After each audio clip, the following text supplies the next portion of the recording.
నమస్తే and welcome to hit TV. ఆవిడ మాజీ సీఎం కూతురు. ఉద్యమం పేరు చెప్పి ఎన్నో లగ్జరీలు అనుభవించారు. అయినా ఎక్కడో వెలితి. ఇంకేదో కావాలని కట్ చేస్తే ప్రజాక్షేత్రంలో కష్టపడుతున్నానని చెప్తున్న ఆవిడ ఇప్పుడు కేసుల్లో కొట్టుమిట్టాడుతున్నారు. ఇప్పటికే ఎన్నోసార్లు సిబిఐ విచారణకు హాజరైన ఆవిడ ఈసారి అరెస్ట్ అయ్యే అవకాశం ఉందని అంటున్నారు విశ్లేషకులు. ఇంతకీ ఎవరావిడ? Let's watch the story.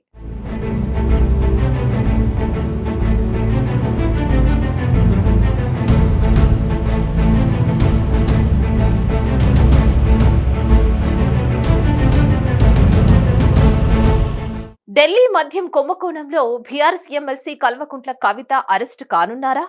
ఏ క్షణంలోనైనా ఆమెను అరెస్ట్ చేసేందుకు ఎన్ఫోర్స్మెంట్ డైరెక్టరేట్ ఈడీ రంగం సిద్ధం చేస్తోందా అంటే అవుననే అభిప్రాయాలే వ్యక్తమవుతున్నాయి. మద్యం కుంభకోణంలో కవితతో పాటు ఢిల్లీ ముఖ్యమంత్రి అరవింద్ కేజ్రీవాల్ పాత్రపై కేంద్ర దర్యాప్తు సంస్థలకు కీలక సమాచారం, ఆధారాలు లభించినట్లు విశ్వసనీయ వర్గాలు చెప్తున్నాయి. ఈ సమాచారం ఆధారంగా కవిత, కేజ్రీవాల్లకు ఈడీ ఉచ్చు బిగిస్తోందని, ఏ క్షణంలోనైనా వారిని అరెస్ట్ చేసే అవకాశాలు లేకపోలేదని అధికార వర్గాలు అంటున్నాయి.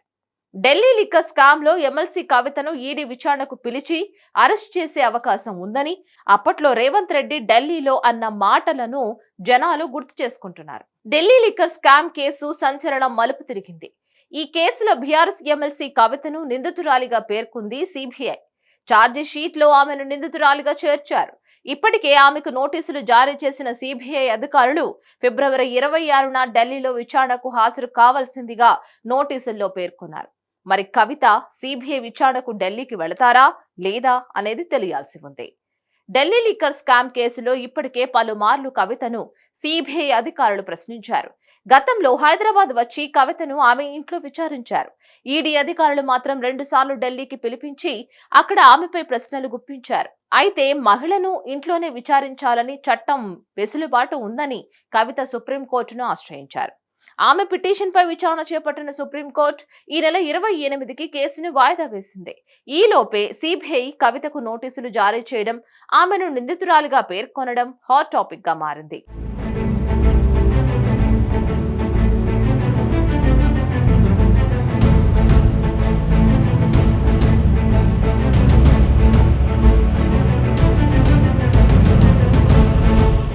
లిక్కర్ స్కామ్ లో ఆరోపణలు ఎదుర్కొంటున్న ఎమ్మెల్సీ కవిత అరెస్ట్ అవుతుందా లేదా అన్న బెట్టింగ్ తెలంగాణలో జోరుగా సాగుతోంది. ఈ బెట్టింగ్ కూడా కోట్లలో కొనసాగుతుందని సమాచారం. అరెస్ట్ అయితే ఎంత, అరెస్ట్ కాకపోతే ఇంత అంటూ పెద్ద ఎత్తున బుకీలు దీనిని నిర్వర్తిస్తున్నట్లు తెలుస్తోంది. అయితే ఈ విషయాన్ని టీఆర్ఎస్ పార్టీ నాయకులు కొట్టిపారేస్తున్నారు. ఇది కేవలం ప్రతిపక్షాల డ్రామాలు అని, టీఆర్ఎస్ పార్టీని నేరుగా ఎదుర్కోలేక బీజేపీ చేస్తున్న కుట్ర అంటూ గులాబీ పార్టీ శ్రేణులు మండిపడుతున్నారు. టీఆర్ఎస్ నేతల మాటలకు అటు బీజేపీ స్ట్రాంగ్ గానే కౌంటర్ ఇస్తోంది. చట్టానికి ఎవరు అతిథులు కాదని, చట్టం తన పని తాను చేసుకుంటూ పోతుందని అంటున్నారు. ఇక్కడ కక్షపూరిత చర్యలు ఏమీ లేవని, ఆధారాలతో సహా ఉన్నాయి కాబట్టే కవితని ఇప్పటికే 3 సార్లు విచారించారని రివర్స్ కౌంటర్ ఇస్తున్నారు.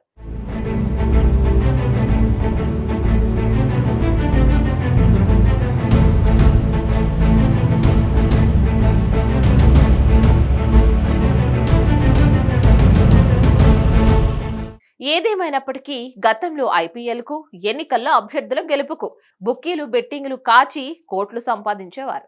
కానీ కొత్తగా కవిత అరెస్ట్ అవుతుందా లేదా అంటూ బెట్టింగ్లు కాయడం మొదటిసారిగా చూస్తున్నామని చాలా మంది పలువురు అభిప్రాయపడుతున్నారు.